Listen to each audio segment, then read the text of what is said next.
Jioni ya tarehe 10 Februari mwaka 2012, katika makao makuu ya idara ya ujasusi ya Marekani CIA, kengele za hatari zilianza kusikika, si kwa sababu ya kombora au jasusi wa kigeni, bali kuangushwa kwa mtandao wa shirika la kijasusi lenye nguvu zaidi duniani. Mamilioni ya maombi ya kompyuta kutoka kila pembe ya dunia yalishambulia seva ya shirika hilo kwa wakati mmoja, na ndani ya dakika chache tovuti kuu ya CIA ikazimika.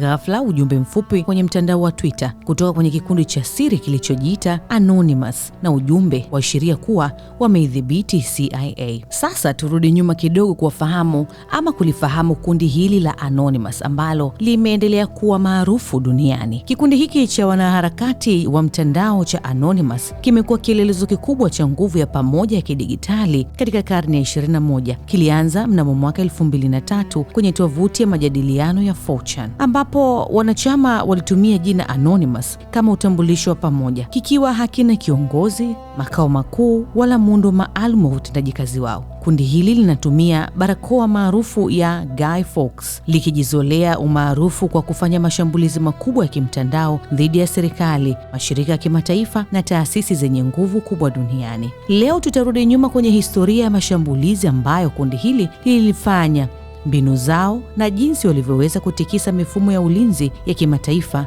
makubwa. Anonymous walitumia mbinu mbalimbali kufanya udukuzi, lakini mojawapo ni DDoS, yani Distributed Denial of Service. Hii inahusisha kufurika kwa meseji ya trafiki feki kutoka kwa maelfu ya kompyuta kwenda kwenye seva ya CIA.gov na kuifanya ishindwe kuhimili mzigo wa meseji. Sababu ya shambulio hili wakasema lilikuwa sehemu ya operesheni Mega Upload, ikiwa ni kisasi baada ya serikali ya Marekani kufunga mtandao maarufu wa kushiriki mafaili ya Mega Upload mnamo mwaka 2012.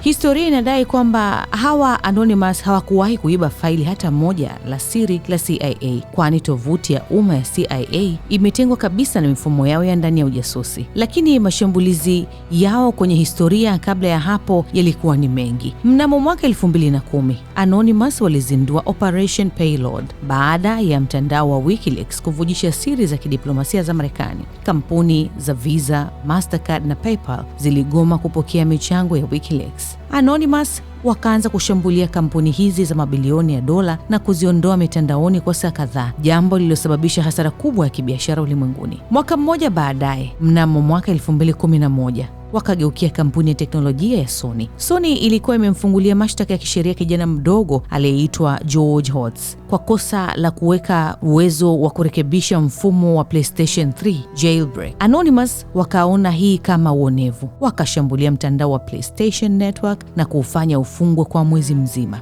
Data za watumiaji milioni 77 ziliripotiwa kuwekwa hatarini, na Sony ilipata hasara ya mamilioni ya dola kurekebisha miundombinu yake, kwa mujibu wa vyanzo mbalimbali vya habari kimataifa ikiwemo The Telegraph. Operesheni nyingine ilikuwa ni Darknet ya mwaka 2011, vita dhidi ya unyanyasaji wa watoto. Tofauti na mashambulizi ya kisiasa, Anonymous wakatumia uwezo wao kupambana na uhalifu. Walilenga tovuti zilizopo kwenye mtandao wa siri, yani dark web, zilizojihusisha na pornografia ya watoto.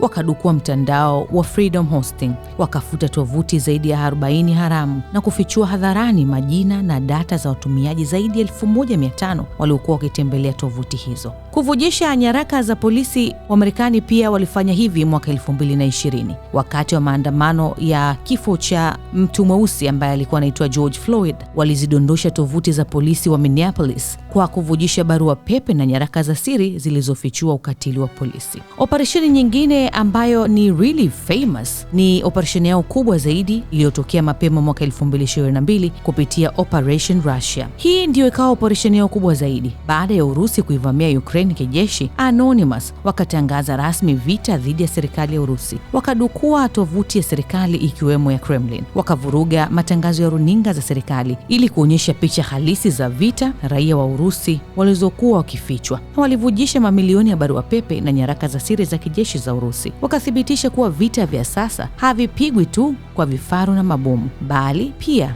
kwa keyboard na mistari ya kodi.